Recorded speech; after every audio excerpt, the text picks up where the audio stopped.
What is up, entrepreneurs? Welcome to an Entree Chats Live. Thank you all for being here. So sorry for the delay. If you were to be watching this live or on the replay, thanks so much for being here. So definitely not a stream that I intended to do for today. It's not the content I intended to create today, and I'm not going to overhype or anything like that, but some pretty serious stuff going on. And reason why I titled this particular video beyond the adpocalypse and how this affects us as content creators, most of the time when YouTube makes these changes, it's something that impacts us far beyond just our income for like the ad revenue, or it's something like before when I made a previous video on it where it was before I had hit 1,000 subscribers, which you, depending on when you're watching this video, it just really happened. And so I'm super thankful for that. And if you just joined the community, welcome. So if you don't know me, my name is Diana Gladney, and I am the wonderful host here at Entree Woman TV. We do small business development tips as well as video marketing tips. But in this particular occasion, I'm going to be doing a video like something I hope I don't have to do too many times. But when I'm sharing content when it comes to video marketing, I share a lot of content specific to YouTube because I think it's going to be one of the defining platforms moving forward, as we know video becoming more of a prevalent and just a permanency when it comes to video. We know that something in the neighborhood of about 80% of all marketing is going to be through video by 2020, which gives us less than a year before we're hitting that time frame. And so knowing that when it comes to these major platform changes that YouTube will be going through, it's usually like something where it's like in some ad revenue. It's like, okay, well, we need you to hit 4,000 hours of watch time and 1,000 subscribers before you're able to become a part of the YouTube Partner Program. And it's like, okay, fine, whatever, do what you got to do.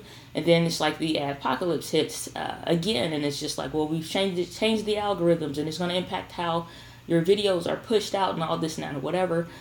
Big backlash and all that. And I did a video about that before. It's really not even worth linking to, really, but I'll link it up anyway after the video is over with, after the stream. So what's going on this particular time? A lot of times it's stuff like that, and it's just kind of like, okay, whatever, I can get through it. And then what are the things that I need to know? I think in this particular case, we've reached a point to where these are a lot of things that we really need to know. And it goes far beyond being able to just, get any kind of income from YouTube, because we're really talking about changing the dynamics of how this platform very well may be operating, and not to be, like too serious or, freaking out about it. It's not the case. It's like it actually is something that we really need to be paying attention to and all of that stuff. So real quick, I want to as always acknowledge you that are here. Thanks so much for being here. We got the Michael Simmons, the man, the myth, the mystery in the actual chat. We have Dare to Dream School, Michele. So thankful that you are here. Let's see, who else do we have here? Alrighty. Okay, so got you guys here. All right, so let's rock and roll. So what's going on, obviously, is the good thing. I want to try to keep this as short as possible. If you have any questions as I'm going through the content, just feel free to drop those in the comments, whether you're live or on the replay. Make sure you leave those comments over in the chat box or down in the comments below, and I'll get back to you as much as I know. And any links or anything that I reference, I'll link those below as well after the stream. So YouTube has experienced different challenges, again, where at different times we're running into problems where they have what they call these bad actors. And essentially what it is you see disgusting and very disturbing content that gets published on YouTube, and they're trying their machine learning to pick up on that kind of stuff so that they can keep a nice, clean platform, right? And everybody can pretty much agree, like, okay, whatever, do what you got to do, but, let us know, communicate with us better. I don't know if I've been living under a rock or just what is the deal, but somehow this completely got by me. up until, and if you are subscribed to the channel already and you get those community posts, if it's something that I see, I'm like, okay, hey, Nick Nimmin did this video about this, or hey, such and such did a video. YouTube Creators, which is a page that the YouTube, I think it's like some YouTube employees, they operate. They kind of keep you abreast of certain stuff, but somehow this one just completely got by me. But what was going on was the fact that we had on the platform, at some point, basically, and it gets a bit disturbing, I'm not going to lie, and I'm going to try to keep this as PG as possible, and I would ask that you do as well, as best that you can, because again, a lot of this information is very disturbing. So it goes beyond somebody posting something that they shouldn't online, to the point to where family vlogs apparently have become targeted in a way that you have more than what YouTube would consider a quote-unquote bad actor, but just disgusting and horrible individuals, basically taking advantage of children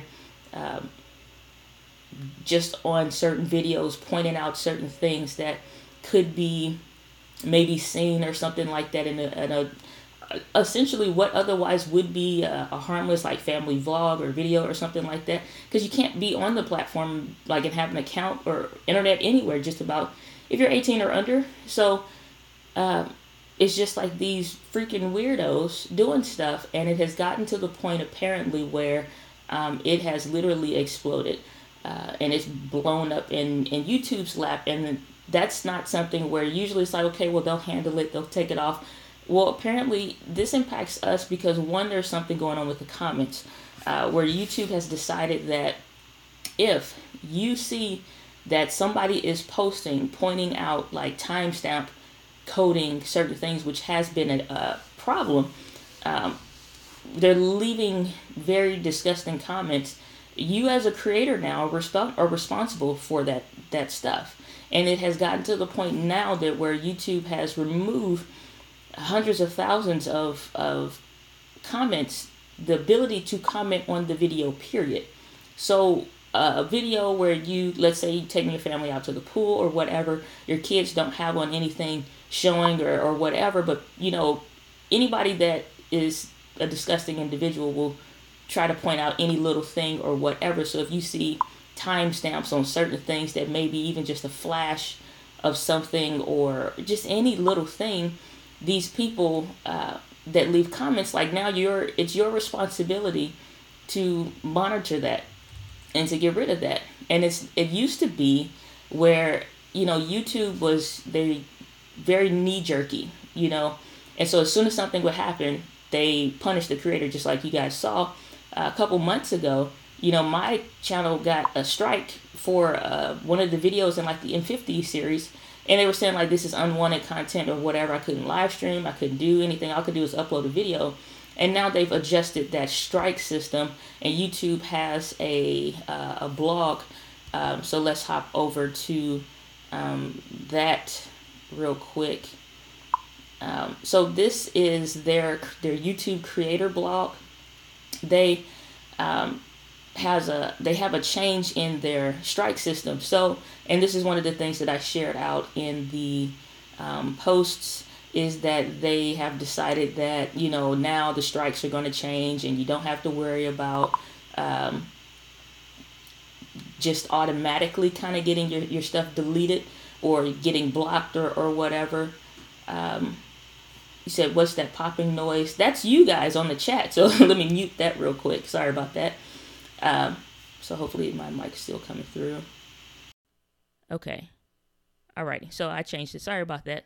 All right, so the strike system and all that has recently changed to the point to where you should not have to get penalized so quickly, right?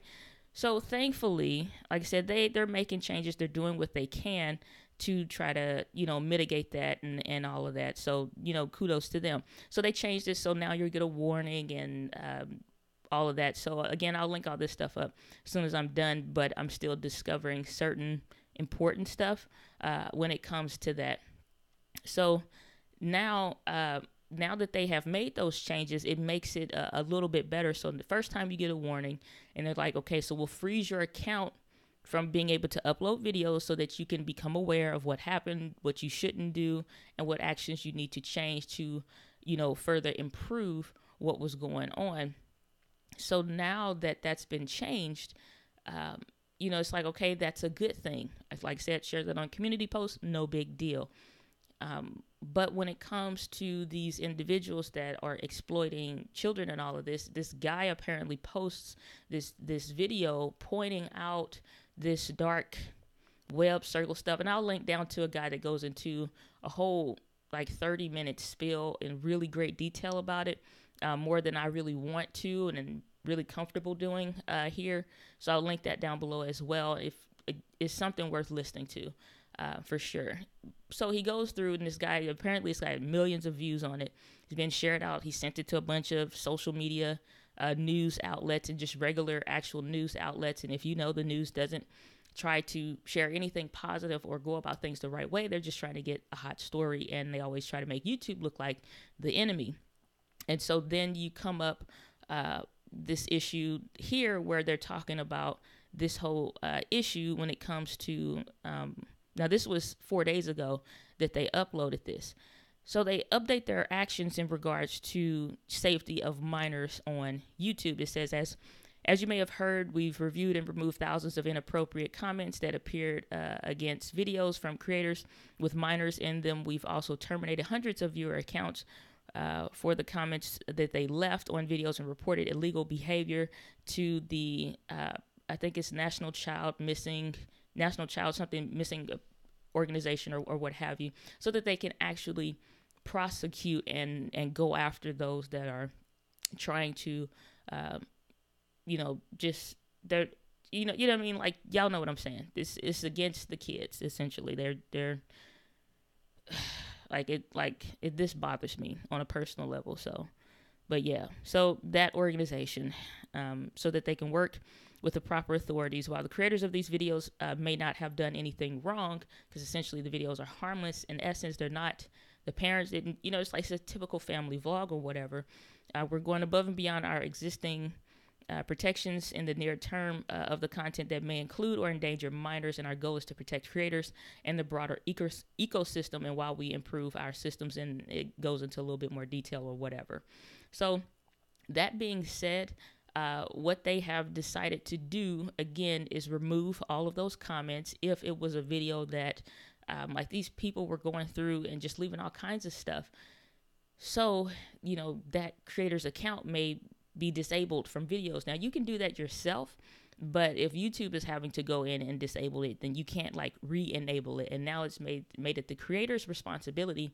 It's your job to manage your comments. Now at 1,000 subscribers, 5,000, maybe even 10,000 subscribers or so, let's just say under 30,000 may be manageable to an extent, and you already have certain tools where you can censor out certain words. Your chat needs to be clean, even when it comes to certain live streams and stuff like that, because you can be held accountable for that as a creator.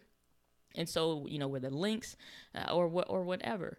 And so, if YouTube disables your comments, then they're going through the process of potentially getting rid of your stuff. And how this impacts us is because if you are working, like for me, I work, the average 9-to-5 job or whatever. I work for a bank. If it comes to where it gets to a point I can no longer handle my comments directly or something like that, or everything has to go through and you have to review it only, I have to review it before it actually posts. That makes my job a whole lot harder as a content creator, because now I'm managing the contents as well, having to create that buffer, or I need to, get a virtual assistant, and that becomes one of their primary duties. So now, as a creator, whether it's harmless words that you think that you're just saying, and it's not going to hurt anything. It's just like now it becomes our responsibility to manage our own comments. And you can say, okay, well, that's fine. That's not a big deal. Then that is okay. It's like, I can do that. What's the big deal? Okay, well, moving forward, YouTube has been deleting channels. And so it's not the same thing like with the strikes. If it gets to the point to where now YouTube is kind of shook to be completely honest, because they are under complete and total fire, because now you have to deal with like child endangerment and all this other stuff. That's how kids come up missing. That's how kids get harmed, and all of this other stuff. So they actually are very much so concerned about this, and really having some challenges with dealing with this. I get it, but at the same time, are we to be punished because of these quote unquote bad actors that keep doing this kind of stuff? We knew when the internet exploded and became all of what it is, all of these things become available to the people that intend to use it to its best, as well as the people that intend to use it at its worst, or for their own poor decisions and things like that. When it comes to us as entrepreneurs, when it comes to us as content creators and things like that, your channel now becomes at risk for being deleted. Not only just for the things that you may create and all of that, but the things that somebody may post, like you all are posting right now. And I'm focused on, looking in the lens of the camera, the points that I want to cover really quickly before I hop back over to the chat, and then be able to potentially manage the chat box or whatever. And of course, you can always set somebody as a moderator to kind of do that, block links, certain words and things like that. But as adults, sometimes you say stuff and you don't think anything is really wrong with it. And in the context that it's being used, it's really not. But it's really, really having to make sure that you're keeping a fair playground. Now, Derral Eves is a YouTube certified individual, been on YouTube since like 2005. And this is how it really came on my radar today. And he was sharing how he was going to go through this particular content on his channel. And he did I think it's like an hour video. And so again, I'll link to all of this stuff later. He was just sharing how one of his channels was actually deleted, like channel close to 1 million subscribers, doing well, that he built from the ground up for one of his other channels that he has content, and it just was going up, spiking up, and then just depleted. And as you can see, down here over on the far right, just as of April of last year, just nothing. And it was like 30 to 45 days that he was just trying to figure out what the heck was going on, and YouTube completely deleted his channel because it was a false positive. Now, what a false positive is, that same thing like when I got my strike on YouTube, and they just completely, you're like, okay, you got a strike, you do it again, you're going to get in trouble, you're going to get your channel deleted. And now we come into a place to where, okay, I've made some significant income on YouTube and through affiliate marketing with you all support, buying through the Amazon links, super chats that are now starting to come through, clients that I've received, one-on-one coaching clients that I've received through this, products, like just business, right? So now, as a content creator, as an entrepreneur, if this is my full-time gig, if this is the thing that I'm doing nonstop, I'm traveling, I'm living and supporting myself over that 30 to 45 days of income that's interrupted, makes a difference. And that channel died that Derral had because which again, producing some significant income. Thankfully, he has multiple streams of income and has so many billions of channel views over the course of building out different channels and all of that. So it hurt, but it didn't hurt that bad. You know what I'm saying? But for a lot of us, you maybe have one power channel, and then maybe you have a second something that you're doing or building out. As an entrepreneur, you need your income, your insurance needs to be paid. You need to get whatever procedures that you need done. You need glasses. You need whatever. Your kids need everything. So, so now, like I said, where it impacts us as entrepreneurs is the fact that there may get to a point to where it's like his channel got deleted. So if you wake up tomorrow and your channel that you're making some income off of, whether it's $100 a month, $200 a month, $1,000 a month, or $2,000 a month, can wind up being gone or demonetized. Demonetized is one thing because you can open up some other streams of income, but it'll hurt and it'll push you back. Completely deleting your channel completely changes the game because now this becomes a primary way of marketing for a lot of entrepreneurs, for a lot of us. And it's something like, even for myself, something I'm projecting to put far more energy into, far much more work into, and even down to when I was talking about in the community post today, how this is going to impact the giveaway, like I have to hurry up and get that over with. So I think tomorrow is going to be the last day that will run, if not tonight, because where that impacts that, because they made some changes with that as well, is that when it comes to your promotion, when it comes to the whole sub for sub thing, if they see that too, that kind of stuff can get you, the content creator, in trouble. Get your comments disabled. That engagement affects your channel, because if you're not receiving engagement, you're no longer getting your content pushed out, and they will throttle your content. That's some more stuff that happens, and not just only Derral Eves, but some other people as well, because I was thinking, like, I know I wanted to start a Patreon account, and I was thinking, like, because I did hear you all's feedback in regards to the course and things like that. You love the content, you love the trainings, you just don't maybe want to pay that much. So I'm like, okay, would a subscription model for membership site or something like that, maybe $15-20 a month kind of be the thing, or would a Patreon kind of thing, maybe $5 to $7 a month, and some $1 or $3 tiers, just to be able to meet you guys where you're wanting to be met at. But if the channel gets deleted, those options go away as well. And that's what I talked about in my initial video when YouTube made the changes, when they were talking about that you needed 4,000 hours of watch time and 1,000 subscribers to be considered for the YouTube Partner Program, because they still have to evaluate your channel at that point. So there still is no guarantee that you will get it. So at that point, that's why I was saying you cannot build your business on rented ground only.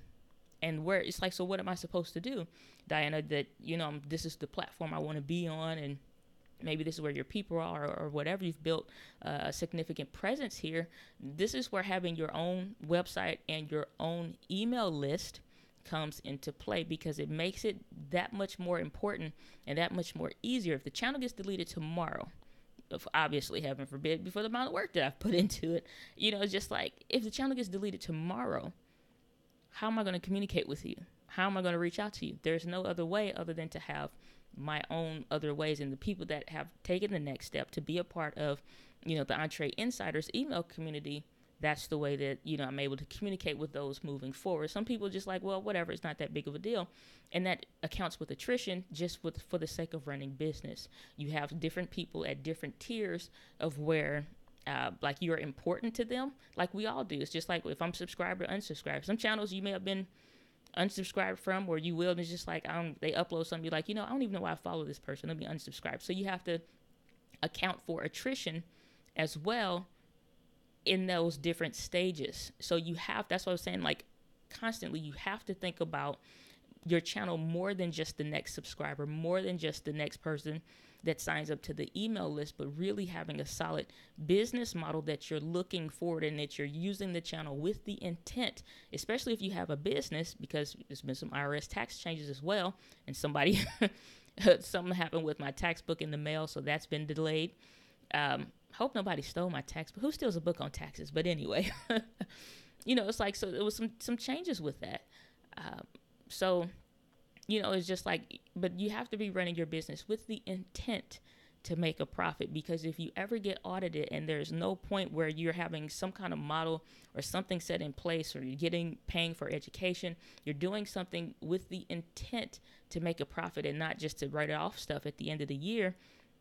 Now those deductions that you would have had, you would now have to pay back to the IRS. So it's like, when it comes around full circle, like I said, it's more than just monitoring the comments, which you probably should do anyway, in the purpose of building out community. You should already be taking to some of those things into account. And like I said, there's some other stuff, like I said, with the strike system, with the way that monitoring the comments, even down to now when it comes to the sub for sub stuff. The sub for sub stuff now is completely, in YouTube's eyes, prohibited. That is prohibited because it is considered like a false engagement. And so this false engagement thing becomes a problem, because you now have all of these accounts that may amass subscribers. And even this week, learned of somebody that was buying like views or whatever on Fiverr. And it's just like, for what? You get one influx or whatever just for these vanity metrics to say that so many people saw a video or to say that you have so many subscribers, but the remainder of the analytics don't match up. And YouTube is able to account for that. How many people actually saw this thumbnail? How many of those people that saw it in these different places, whether it's in the subscription tab feed or if it's on the home page, they saw it and then they decided to click on it. And then of those that clicked on it, how many of them watched? Of those that watched, how many clicked on a YouTube card? Of those that clicked on a YouTube, like how many stayed within the system? How many left? They are calculating all of these things because these are all the metrics that are available in your YouTube analytics. And so since these things are available and they see that an influx of people come from an outside source, let's say maybe it's an email list. Okay, we'll give you that. But we see these bots or whomever, or it could be real people paid $1 or whatever, just like you can be paid to do a survey. Let's say it's something like that. You pay to look at whatever video or just to watch it. A view is counted as a view just for your first 10 seconds of the video. It does not mean that you actually watched. And that shows negative metrics. Anytime even if they thumbs up the video, they watch it for 10 seconds, that scale plummets in the back of your YouTube analytics. It plummets when you can see that 10 seconds they started watching and then they all left. That means it's somewhere that there's no value or something, and even those metrics go back to YouTube. So this whole sub for sub stuff is people that will never watch your videos. They're never going to really engage with your content, and just for the vanity of having 100 new subscribers, like, hey, is creators supporting creators? Like, even when I see that stuff on there, you will never get a reply back typically. Or you will never get a return like, that sub for sub kind of stuff. Because it's like my thing is like, if you came to this channel or I came to your channel for a specific, like I actually like the content or I saw a video that I liked or whatever the case may be. But it's just like, I don't care if you sub to my channel with the intent for a sub for sub. I'm sorry, I'm never going to subscribe back because I'm never going to watch your content. Does that make sense? You know what I'm saying? Like if you're creating, like if you do nothing but Nike tennis shoe reviews, I'm not a tennis shoe, kind of person. Like I'll get shoes, but it's like big whoop-de-doo. So I'm not engaged. I'm hurting you in the long run because I'm a subscriber that sees your content. It comes up every time you scroll past somebody's stuff in your subscription feed. They also filter that information from their algorithm onto the YouTube homepage. Every time that's seen and it's scrolled past, it reflects negatively. Either the thumbnail is bad, the content is bad or something, or even if you clicked on it and you fall off, then like people are not really engaging with this. So now your channel and your content begins to get throttled and pushed off to the back burner in regards to YouTube because it's not worth recommending because people aren't staying to watch. How this impacts the giveaway is the same thing. They figure that it is considered, they are still trying to figure it out. I'm not trying to get caught up with YouTube stuff because they're in this while they're figuring themselves out, is because YouTube, they'll make these knee-jerk reactions and next thing I know I have a strike on the channel or my channel is gone because they haven't fully defined what these measures mean. They've simply stated that we're considering this as some form of false engagement, that maybe they were asked to subscribe. Maybe that you told them like, make sure you subscribe, comment down below, like the video. You got all these things that you have to do, this forced engagement that isn't a natural native engagement that made you want. There was nothing about the content that made you want to, other for the benefit of receiving whatever this freebie thing is. And so that stuff has changed from, even if I wanted to review, don't judge me, if I wanted to review this, this is just a little knife that I keep around the house just because. Got it off Amazon though. So if I said, I'm out and I'm doing nature and hunting videos or whatever, and I say that I want to review this knife, maybe the company sees the first video that I do, like that pop voice microphone or whatever, and they get in touch with me and they send me one. How I go about listing stuff in the description, even more than just say, hey, thanks to Squarespace for sponsoring this video. Hey, thanks to the knife company for sponsoring this video. I have to put in the back now, it includes paid promotion. If they have any say on the review process, we just want to make sure, you've hitting on all the points that we want you to mention for getting this free gear even. That's changing. In the regards of YouTube saying whether this is acceptable content or not. Every link, far as I can tell y'all right now, every link, just assume every link is an affiliate link. That's the mantra that I move with. Assume with everything is an affiliate link.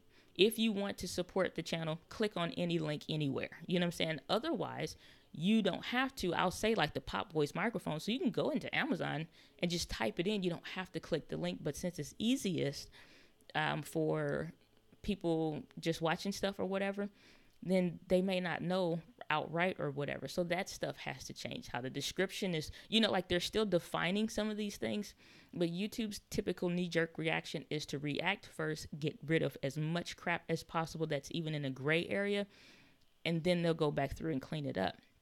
So to mitigate some of that stuff, I'm just going to end the giveaway early, unfortunately, and just try to give a few more hours on it maybe. So if you haven't entered in, just enter it in if you want to, that's something that you want to do. And then it still may take some time to get the stuff out or whatever, like the regular couple weeks. But other than that, we're probably going to have to do that. And it sucks because I hate that, because I wanted to give back to the community that's given so much to me. And this is just like one of those things where you don't get to fully enjoy what YouTube is and what this platform has become, because you got these freaking sickos out here that's just making this whole thing a troll fest. And I'm just honestly sick of it. So let me jump over here to these comments real quick. And I'm all raspy and stuff. I do not drink enough water. I literally drink coffee. I'm waiting for them to come out with a legal coffee drip so you can just keep that going. So excuse me real quick, and I'm gonna jump to the comments.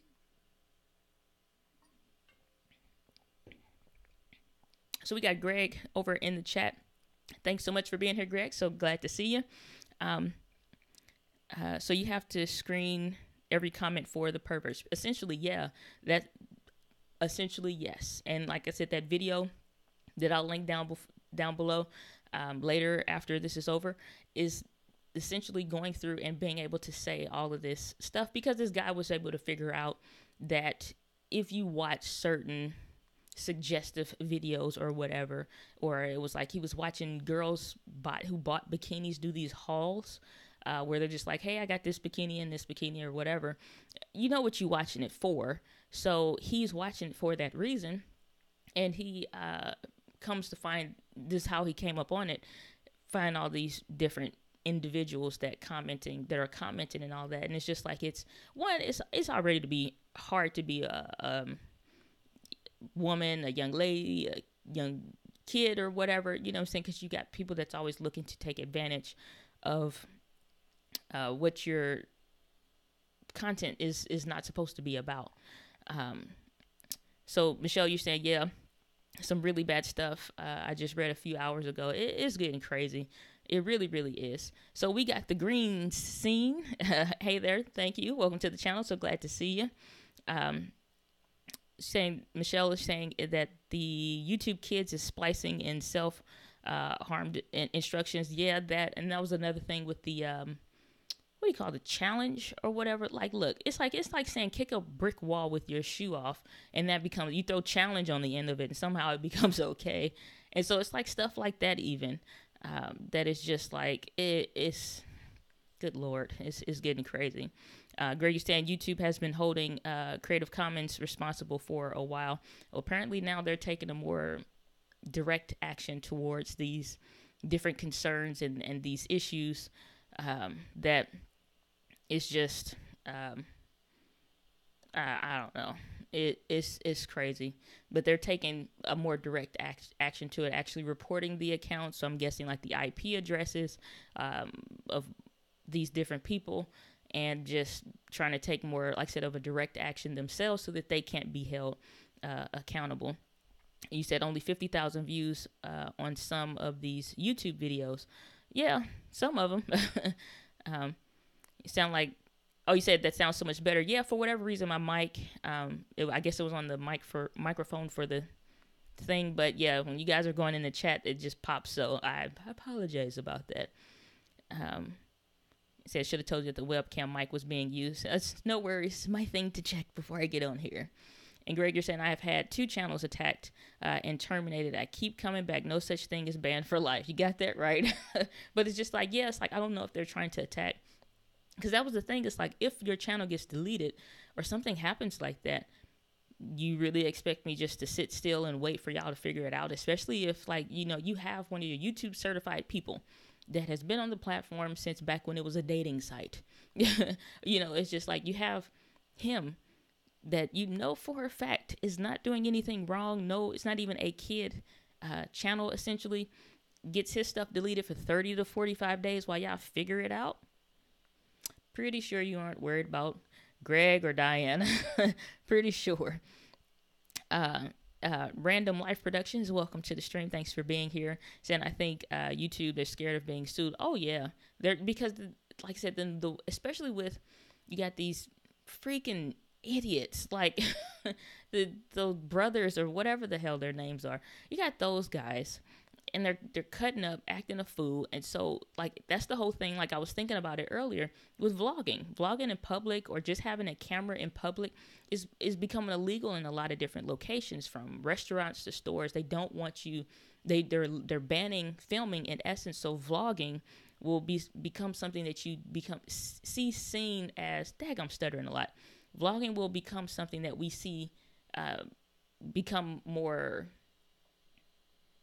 prohibited in different areas. So that's where something like the Osmo Pocket that I have, it becomes a little bit of a better solution, so that you're not freaking people out, because they think Logan Paul, every time they see a camera, a Joby Gorilla Stick, and a microphone. Those 3 things, unfortunately, now have, you know, most of the time, no, even though majority of us don't act the fool like that in public, that's what they associate, because that's what they saw on the news. And that's what these news outlets getting a hold of this stuff. And then you got, like, the characters like the PewDiePie that have had his challenges with stuff. It's just like, that's what they associate. That's what they envision all of the quote unquote YouTubers wanting to be like, versus people that are actually doing something. Random Life Productions, you saying, I think as a small creator, you have to have a separate gig. To YouTube, this is just one income stream. Other platforms are going to take over. I think after so long, YouTube, I would hope, I think it's become more of what they, like, it's expanding faster than what they can deal with. I think they're hitting a critical mass, and especially at the point to where online video marketing, you have big brands and businesses that are realizing that. And that's another thing. These family vlog videos that were being targeted were ones that had ads and had a right to have ads being over this video or over these videos. They weren't doing anything wrong. The family wasn't doing anything wrong. It's the daggone comment section that's going out of control. And so Lysol, and you got companies like the ones who does the Fortnite game. You know, you got that particular production company. In addition to some other ones like Disney, you know, they pulled like, whoa, y'all doing this again? I thought we, you know, cleared this up. And so now they've pulled their ads. And so anytime that money gets hit, they get cautious and they get scared, and they are like, well, we need y'all to figure out what y'all going to do. And YouTube bends to its shareholders, to its, you know, different people that they're receiving ad, because that's their business model. And I don't know if even as big and as successful in our eyes that YouTube has been as a platform overall, I don't think financially they have really profited from this. So they're still in the place that a small business owner would be, where you're trying to stay and get in the positive, as much traffic and stuff that you have. I don't know, I can't remember the exact statistic, but it's like so many hundreds of thousands of hours or something like that gets uploaded to YouTube every single hour, every single minute, you know. So knowing that, it's like you would like to rely on YouTube as a smaller content creator. And I say that for anybody under 100,000, you know, can be considered in the grand scheme of things, maybe a smaller content creator. But yeah, it's like unfortunately, this is eggs in one basket territory when you're solely relying on YouTube, because you simply cannot. And that's why I said, like, you have to have an email list, even if it's something as simple as something free, like a MailChimp, some way to continue to communicate with your subscribers. Those that want to continue a deeper relationship, just like I always talk about Sean here. And it's not just because like Sean pays me nothing. He gets no benefit. Like that's like legit my friend, my brother, right? So that relationship started through a YouTube video that I watched so many. I learned so much after a year of like flipping and flopping, of making stuff with my phone, making videos with a little point and shoot camera. I'm like, okay, I want a DSLR. He was doing Canon, so I'm like, okay, who I want to learn from is doing Canon. I'm gonna buy a Canon camera. Well, my T5i, start learning stuff with that. He had his $7 course, which was something about profits or whatever, like dealing with recommendations, like you creating affiliate marketing and stuff like that. So like a $7 course or whatever. And I'm like, okay, low barrier to entry. It's not a lot of risk here. $7 blew my socks away because it helped me to be able to open up another avenue outside of one-on-one coaching clients. And like, okay, this is a thing. I can take stuff that I already have that I'm going to be investing in, like this new microphone that I'm using, and just be like, okay, I've been using this for a while. It's helping me out. Maybe it'll help somebody else out too. And when they click on my affiliate link, they're able to buy. But if that element disappears to where you're a place that you're already signing into, a place that you regularly use, and content that you're readily interested in and are in a buying decision, if that goes away, like we don't go to Facebook to look for stuff. When I'm looking up a how-to or such and such product review or first impressions, I'm looking on YouTube. Even before I ever had a thought to be on YouTube, I was using YouTube. So if this platform, and that's why it's like kind of a more like a serious undertone with this video, is just because it's just like, if this platform goes away, then what? Then what? We ain't going to Facebook. Instagram is not that. It's a different dynamic. So there is a space and a place for YouTube. They just need to figure their crap out and how they're going to deal with this. And I get that they are just like, we have to shut all this stuff down until we can figure out the best way to handle this. So it's probably going to be some months dealing with this moving forward. And so you cannot only be thinking like, I'm going to be a quote unquote YouTuber. And I think for most of us, I know a lot of you guys, you do have something that you're interested in, but YouTube has become more of an important part of that journey, which is why I take a focus on like, okay, doing videos like this. How do you get this set up? The equipment that I use, how to use it. Industry news, like the Canon RP release and stuff like that I'm interested in. But then also stuff too, like I, did the whole thing with the Stripe and the PayPal here.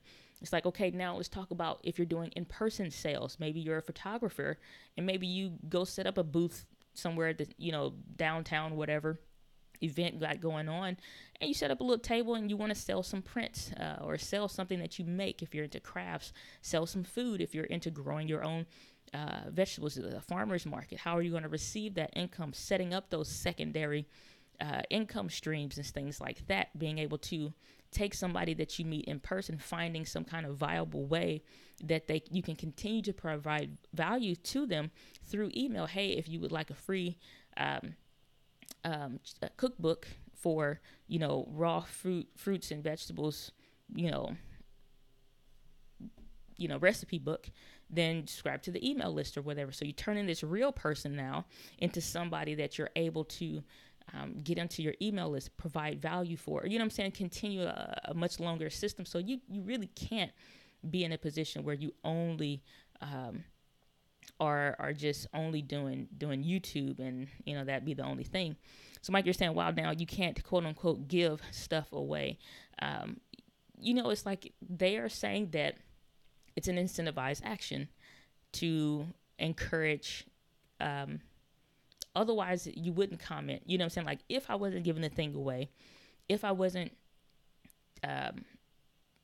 if I wasn't having the giveaway, maybe you wouldn't watch the video, or at least to its entirety, or watch it again, or comment or subscribe or whatever. You know what I'm saying? I think through Gleam, I was seeing some other stuff. They have like a free account, a paid account at different tiers.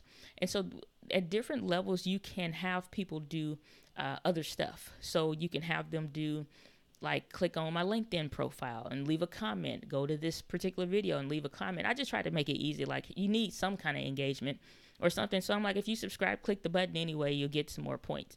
If you need to do this or whatever, like, here, go click on the Facebook page, it'll give you some more, just so you can get the entries or whatever. But other than that, it's like, well, what are you supposed to do for engagement other than maybe just take all YouTube related stuff off? But even the fact that you're using YouTube as the medium for delivery, their specific wordings in how they're trying to define this stuff. And anytime you get into any kind of legal jargon, the words, the average everyday words that we think are harmless are the things that are used against you because it's defined differently. So any contract, it'll usually have like who the parties are, the terms and agreement, and what that the agreement is between those parties. When it comes to YouTube, other words like a giveaway, like a subscription, like paid advertisements, or what an advertiser is, or what advertiser-friendly content is, they define what those terms are, not what they are in general. Like, we think it's just something for me to give away, it's from me to you. They're not looking at it that way. They're like, you're using our platform to continue the further growth of your channel that will game the system so that you can continue to grow your platform by way of incentivizing a giveaway. You see how it changes based off of how they perceive it with their defined terms. And so that's how, it's like it becomes this whole thing. But you said it's not you. You said it's not YouTube anymore. It's their tube.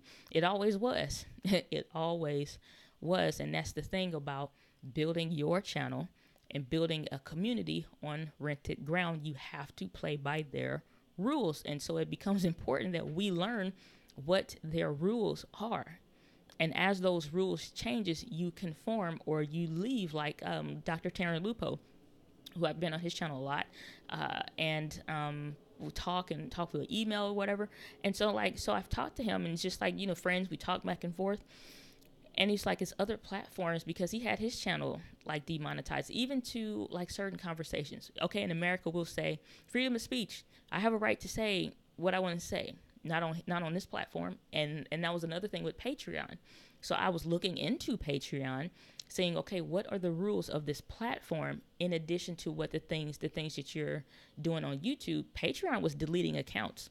They don't care how much money you were making or receiving through your community, or what value that you were providing to them, or what your interests were, or whatever. It doesn't matter.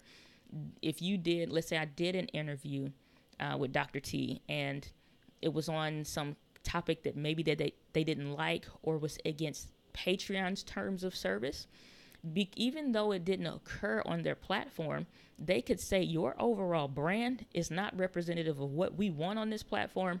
Your account is closed. You have to know. That's what I was saying. Like, before you do some stuff, it ain't just like, let me set it up. Okay, y'all, my patrons, let's do this.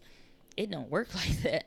You know what I'm saying? It does not work like that. So in addition to the regular marketing stuff that you have to do, value producing activities that you have to genuinely provide, you have to worry about these changes that the platform provides. Because again, if that other source of income now, or even if it's just enough to, let's say, handle the light bill, let's say I'm getting enough through Patreon that it covers my utility bills for like 60 days. So if that's the case, then that income goes away. Now I have to find something else to replace it. It's just like, so these platforms, you're always playing on rented ground. It's always going to be their tube or their Patreon, because it's like you're getting access to it. And that's the thing we have to realize. It's not necessarily my channel, really. It's my channel on YouTube. My channel is DianaGladney.com. It's just like, but my channel, it's like, quote unquote, my channel on YouTube, on Patreon, on Facebook. Facebook, even they delete accounts. If you saw like somebody, you'll be friends with somebody already, and then you'll see a refriend request come up. And it's just like, I have to report so many times. It's just like fake accounts where it's like, they'll pretend to be my aunt or my cousin or a friend from high school or whatever. Especially it's like in political seasons and all that, you get a lot of negatives that begin to happen. And so now, you have, you have to deal with that stuff. But if they decide they wanted to delete your profile, they can. Shalene Johnson, who is a mentor to Sean Cannell. So she had some issues where she was undergoing some fraud. Some people got access to her Instagram and all this and that, whatever, and they got access to her Facebook account, and then they were impersonating her, I think, on a fake Facebook account, and they shut down her real account, saying that she was impersonating the fake account. And so it's just like all of these loopholes and stuff like that. But if she did not have an email list, and I will continue to harp this continuously, if she did not have an email list, she would not have the ability to contact her community to say, this is what's going on. Here's where is the best way to get in touch with me, or whatever. Or even for the brands, like we think about, like, I want to get a brand deal. I want, like, this is a Samsung mic. So, not Samsung, but Samson. This is by a brand named Samson, right? Let's say I got a brand deal with this company. I'm going to give away 10 microphones. I'm going to give away 10 microphones and 10 podcast setups. And I've got a new series coming out about podcasting, which I actually would love to do. And I think I need to reach out to Samson about that, see if I can make that happen. But, let's say I'm giving away 10 of these things, right? I'm doing it on YouTube. YouTube's going through this issue, and they shut it down. Not only is my stuff jeopardized and our communication, our ability to contact each other or whatever, if I don't have an email list, my relationship with companies become jeopardized, because now I'm an influencer, essentially a dead influencer to them. They've given away so much product already. Let's say I got these 10 boxes of microphones, podcast setups in the house, ready to be shipped out. I'm jeopardizing that company, and they're like, are we going to get our money's worth of, us investing, and whether we gave you a product to review or whether we gave you some stuff to give away with the intent that we're going to draw more attention to our brand through this influencer marketing, even as a small YouTuber. I was even thinking about sharing an article I saw in Forbes where they were talking about how even small business owners, is like, let's say the local cafe shop down the street or whatever, even investing in essentially YouTubers or influencer marketing to get their brand and stuff out, especially like if I'm a vlogger and I'm showing you around the city of St. Louis and these are the best spots to eat. The local mom and pop shop down the street, sponsors the channel. That's great for them, because what am I doing? So when you come to St. Louis, these are the places to eat. My number one go-to place is mom and pop shop number one down the street, and it's like, go there and whatever, use a free coupon for, whatever, what I'm saying? So now, not only that, but my brand, my brand, Diana Gladney, becomes affected because of this thing. And again, if I had brand deals lined up, these are now affected and impacted as well. And because brands are paying attention to this stuff, don't think that they aren't checking your stuff out. So it's like I said, I had, when I was doing the, what do you call it? The Christmas vlogs, vlog every day, whatever it's called, Vlogmas, that's what it's called.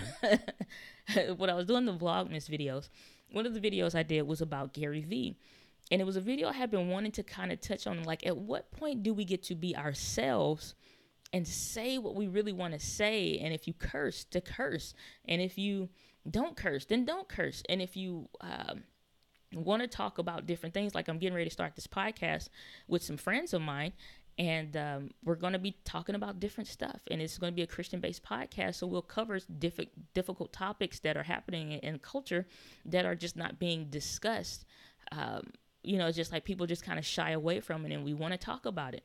Okay, well, I wanted to have us have a YouTube channel as well, and if anything, that's like starting a politics channel. It's tough. So that's going to be something else. So that's something to consider. Do we just keep this audio based and not do the video? Because that's something now we need to monitor. And as soon as you mention the word Jesus, people lose their minds for real. And so it's just like, well, dag. So now further content creation has to be evaluated, and you really have to have some kind of model of how you're going to set stuff up moving forward. Oh, you said don't show that on the camera, you get demonetized. Hey, man, I'm telling you something. You come up in this house, it's some everywhere. a different source. So they can demonetize it. And that's another thing. Like, I don't run ads on the channel anyway. Another reason why, because you will not hold that ad revenue over my head as to the reason why you're going to show or not show my content. So on my own merits, I will get my content out, and it will not be based on YouTube. That's another reason. Like, I had recently spoken at Arizona Christian University. So I had recently talked there. I think it was a few weeks ago, maybe a month ago. Had did a talk there with the students there digitally, and they were like, "Okay, you about to hit 1,000 subscribers? Are you going to monetize your channel?" And I'm like, "No. Other than turning on Super Chat, I will not do it, because, again, if this whole thing with how YouTube is making money and incentivizing creators through being able to get to the point to where you can monetize it, you would think you hit the 1,000 subscriber thing, you get the 4,000 hours watch time, you want to start receiving income, even if it's only $50 a month, you want to receive that.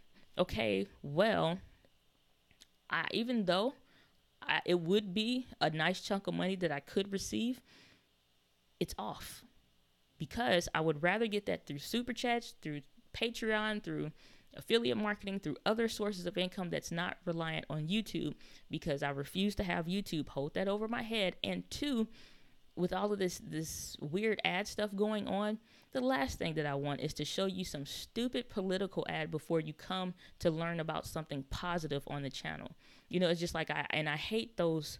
When you see a creator that has like 18 yellow little things in the bar, the play bar, that's the creator dropping in, like, okay, play an ad 2 minutes in, play an ad 6 minutes in, play an ad 7 minutes. Like, that's after like maybe maybe 2 or 3 minutes, you may see one.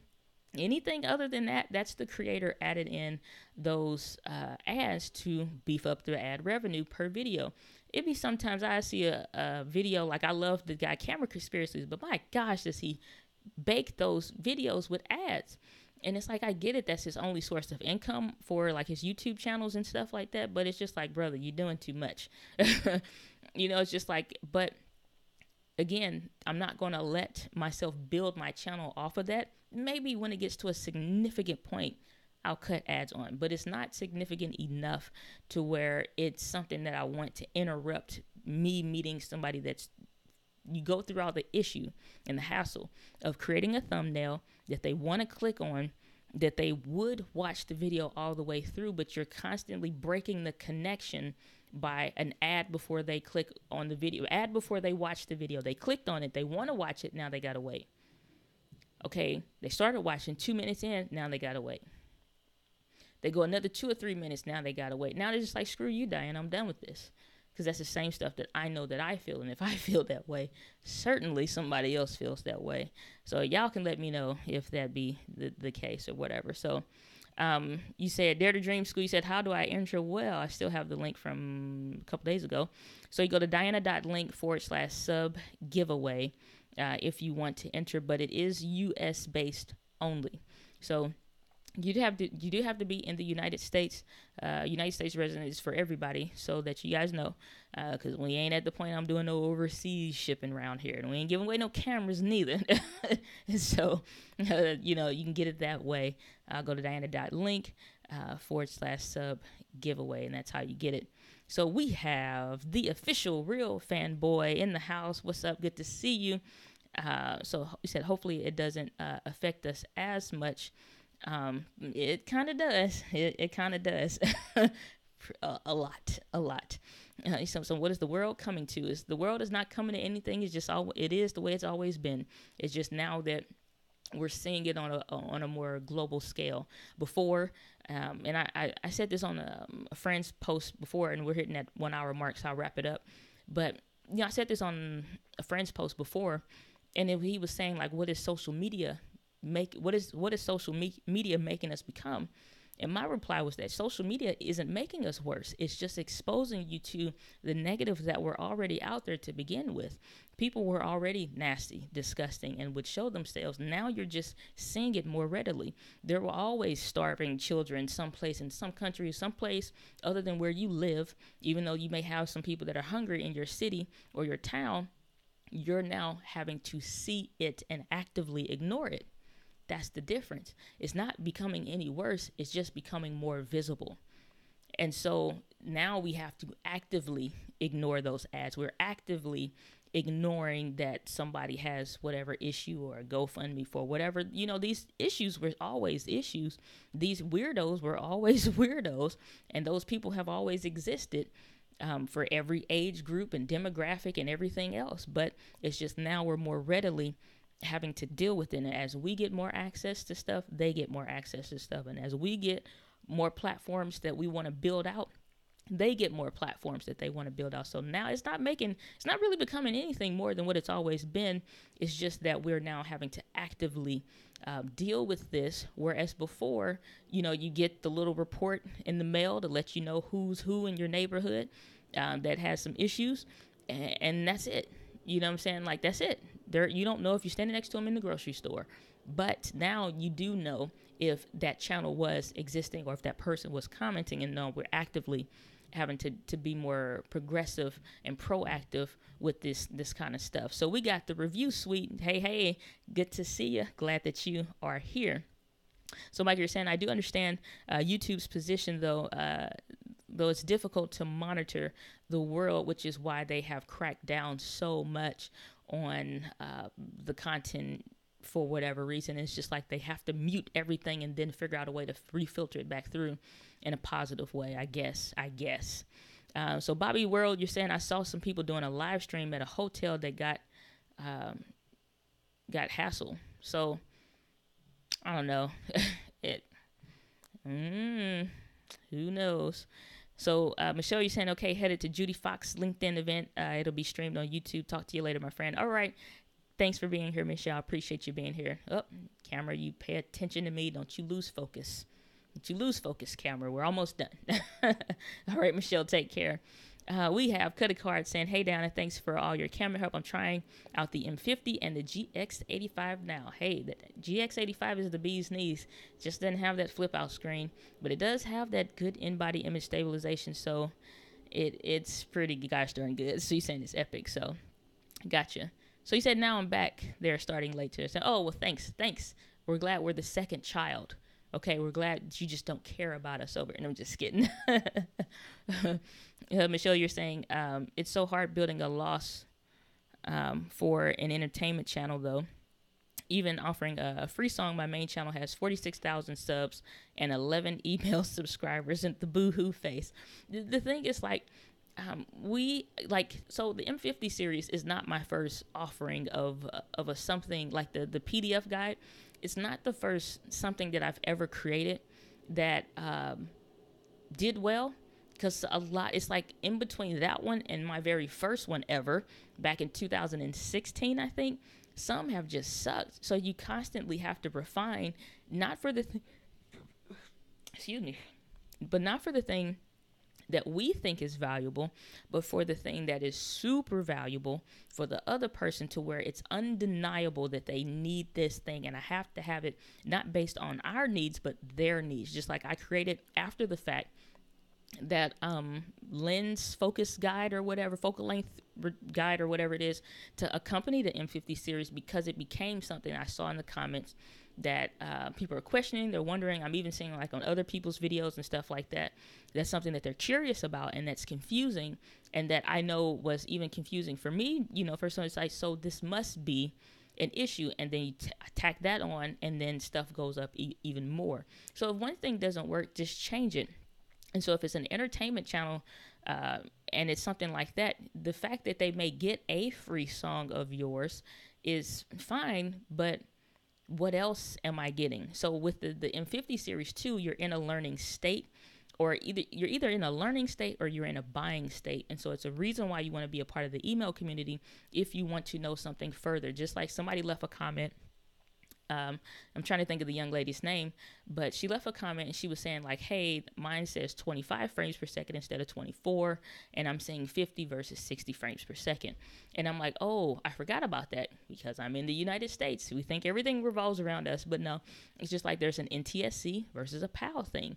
So that was something I was able to send out via email, like, hey, I'm sorry, forgot about this. If you're in other countries, you're going to need to do this. And I can further explain that. I can further give out other tips when it comes to video marketing and stuff, when it comes to the business, and continue to add value, knowing that your overall goal is to continue to get your business visible, not because you want necessarily you care so much about me per se, but because you care about your end result goal. And so knowing that I can tie into that need and be able to help fill that need, that's where those freebies and those free offers become into play with whatever it is. So just like I gave the example earlier about if you have like a Whole Foods channel, you're talking about raw foods and all of that stuff, and you say, hey, I think vegan is the way, or raw foods is the way, and you decide to take some of your fruits and vegetables that you've grown to a farmer's market and sell it. You can still build your email list even in person, in addition to what you may sell, because you can say, here is a raw foods diet guide and recipe book it's 27 different recipes and 17 different delicious recipes that kids can't stop eating, like that they just devour. And they like, well, yeah, I've been trying to figure out how to get my family healthier and get my kids more on board with this, because all they want is cheese sticks and chicken nuggets. So how can I get them to eat this? And this is what I've been using, this, and that, or whatever. So again, it's not because it's something that I necessarily enjoy or I think is the best. It's the thing that I know that's most helpful for that person, for where they are in their customer journey. So that's how that stuff works. And you saying you meant list, not lost. So gotcha. You said the youngins don't use email. They don't, but that's a different topic. So, but they don't. But then again, knowing your target audience and where and what they want, you may think maybe your music is best suited for a younger generation or a younger crowd. Just like I thought maybe it would be 20, 30 somethings that are more interested in my content, is really more 30, 40 somethings that's interested in it. So the demographics can change. Or you may find that it's like, even if you had a sports, high school sports type thing, yeah, it's for the high schooler, but the high schoolers are broke. So you have to find a way to tie it into with the parents, because the parents are the ones who are the breadwinners and are essentially going to buy or make that buying decision. So you have to figure out not just the who the target audience is, but who also within that target audience has the buying power. And then that's how you want to refine who it is and how you're targeting that specific message, so that it provides an undeniable value to that person, so that they know, like, I gotta have this. And until you can draw up in them, I gotta have that factor, then it won't matter. And one thing I always would encourage you to do is research, and this is for anybody, research other brands that are similar to yours. Go through and look at their homepages, because everybody's homepage on that first, before you scroll up, so that first layer, they're typically going to have a freebie offer. Whatever that freebie is, look at the way it's worded. Look at the way that you're coming into the mindset of, when you enter that website, what did you need? Once you figure out what that need was, why is it so irresistible for me to have to click on that? How did they title it? The how-to guide for this, the ultimate guide for whatever. So like I had an interview in like 2 weeks, and I'll probably share that out on the community tab as well, with my first business coach. And so he wants to interview me in a couple weeks. I think it's like on Tuesday, the 12th, March 12th or something like that. And it'll be a live video, so I'll send that out. But those are some of the things, like those are like when I first was coaching with them, those were some of the first things that we talked about, so that's a thing. So hopefully that's a little helpful for you. So Cuddy Cards, you're saying, then go to Patreon. You're saying I got a Patreon. So, Michele, you're saying it's still a dependence on someone else's platform. Nothing beats an email list. It's yours. Again, you have to think of how you have the,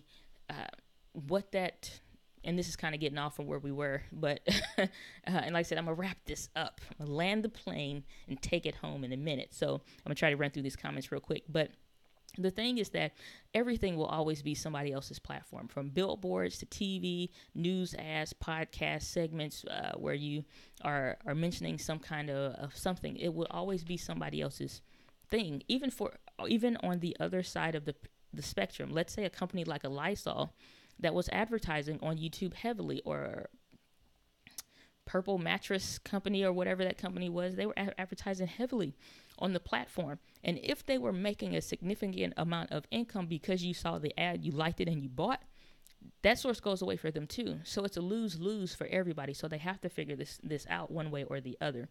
And it's not about being so afraid to build on somebody else's platform, but it's having multiple safety nets in the way that your business is structured.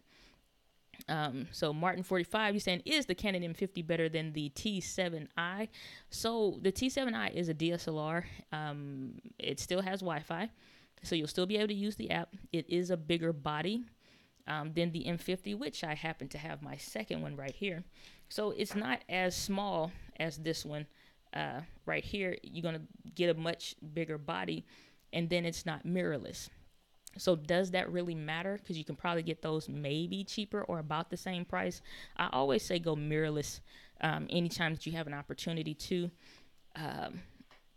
It's not that big of a deal. They're very much so equivalent. Autofocusing points and all that stuff really don't matter when it comes to dual pixel autofocus. If you're doing photography, maybe the T7i is probably better for you because it probably takes pictures faster or something like that. So if photography is more important to you, maybe the T7i. But if you're just doing general video stuff like I typically talk about, then I would, not because I like the cameras or whatever, I don't have a bias for what you buy.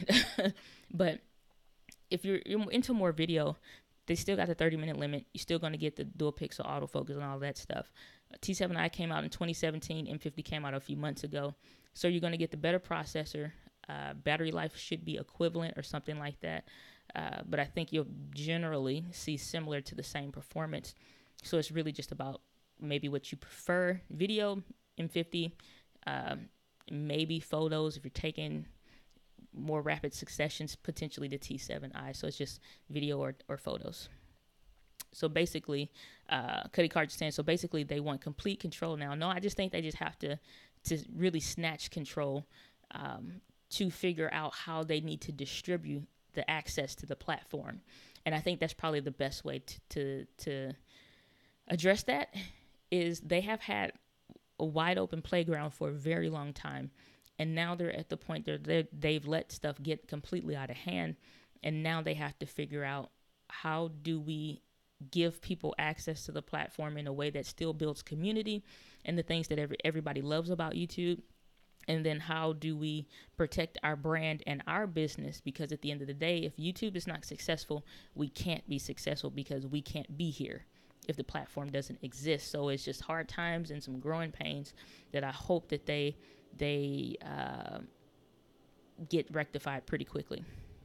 So he said, the Samsung analogy, I get it. Cool, I'm glad that helps. He said, hey man, I hate those ads. Yep. Love from Canada, J. Can Petros. Hey, I was just talking about moving to Canada today because me and St. Louis having some challenges.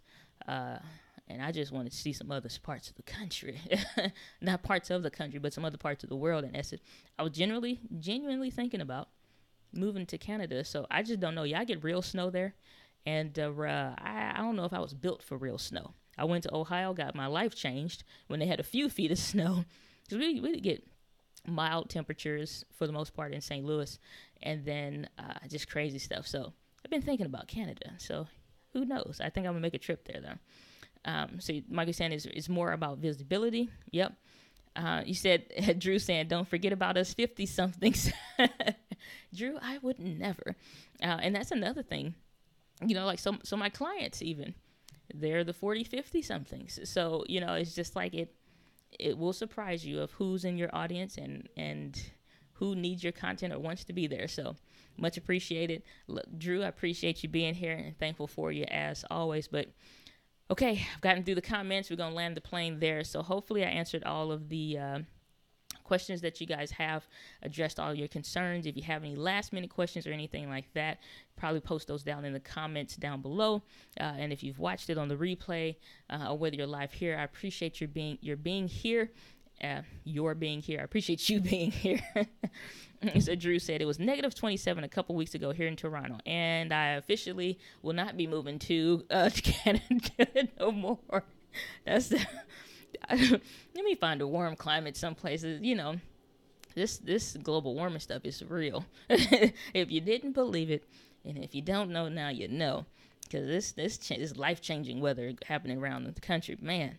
Said I'm in New York City, no snow for me, and I'm in the 50+ club too. And we're glad that you're here also.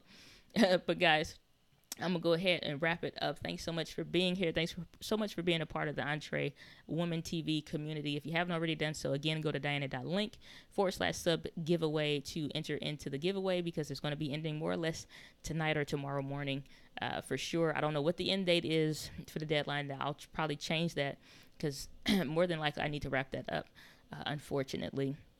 So if you're in the U.S., you want to participate in that and get access to some free stuff, make sure you go ahead and get that. But otherwise, guys, live with passion. And I love you guys and appreciate you always. And I'll see you on the next video.